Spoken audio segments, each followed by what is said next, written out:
Hi, my name is Miranda Church, and today I'll discuss non-governmental organizations' roles in disasters.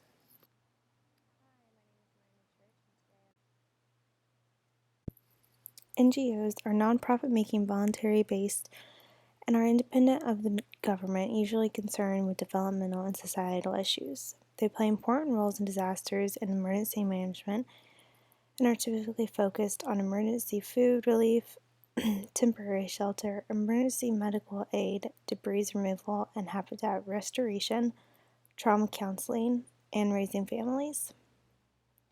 They can work at international, local, regional, and national levels. Global NGOs are usually advocates or donors to big causes, and the rest usually can receive assistance as they come.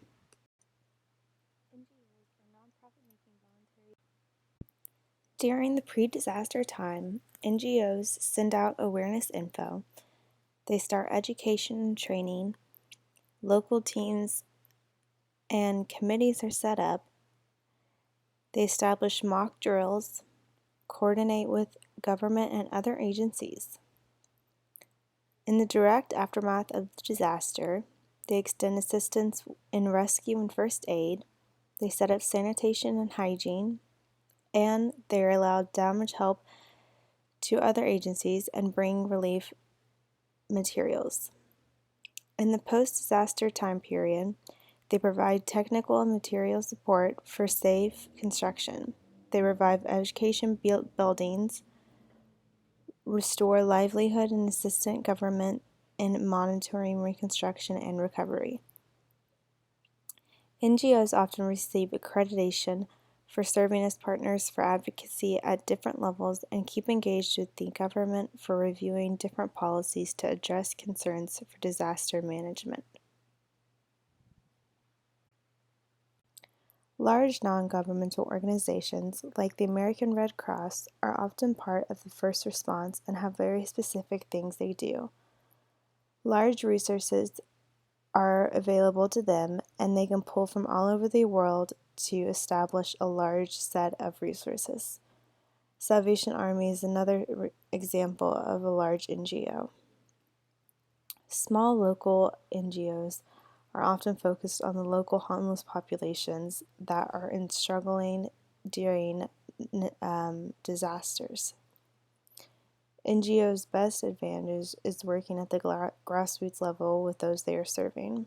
Most of NGOs are typically the first responders and those that show up in specialized groups for disasters. Some examples of NGOs at work around a disaster is in 2009 in West Bengal, Cyclone Aliyah hit, and NGOs were available to help provide relief materials, organize clinics, and help rescue operations. Team Rubicon is a group of military vets that help homeowners with repairs, organize volunteers, help debris management. They're typically used before a disaster to help mitigate the disaster's effects. Tsunamis in the Indian Ocean have also exponentially increased NGOs in that part of the world.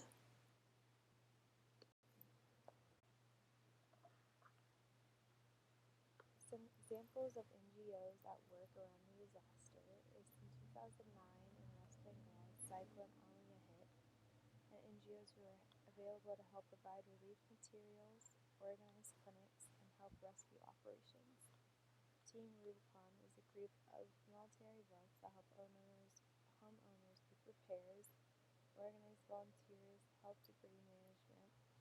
They're typically used before a disaster to help mitigate the disaster's effects. Tsunamis in the Indian Ocean have also exponentially increased NGOs in that part of the world. Large non-governmental organizations, like the American Red Cross, are often part of the first response and have very specific things they do. Large resources are available to them, and they can pull from all over the world to establish a large set of resources.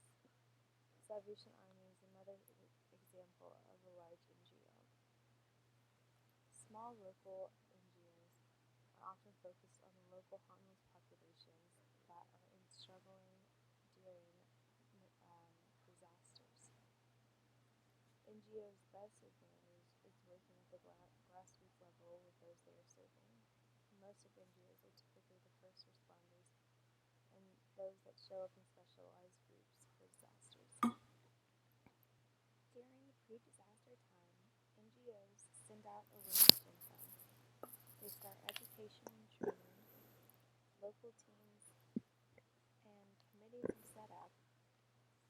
They establish mock drills, coordinate with government and other agencies. In the direct aftermath of disaster, they extend assistance in rescue and first aid. They set up sanitation and hygiene. And they rely to other agencies and bring relief materials. In the post-disaster time period, they provide technical and material support for safe construction. They revive education buildings, restore livelihood, and assist government in monitoring reconstruction and recovery. NGOs often receive accreditation for serving as partners for advocacy at different levels and keep engaged with the government for reviewing different policies to address concerns of disaster management. And are independent of the government, usually concerned with developmental and societal issues. They play important roles in disasters and emergency management and are typically focused on emergency food relief, temporary shelter, emergency medical aid, debris removal, and habitat restoration, trauma counseling, and raising families. They can work at international, local, regional, and national levels. Global NGOs are usually advocates or donors to big causes, and the rest usually consist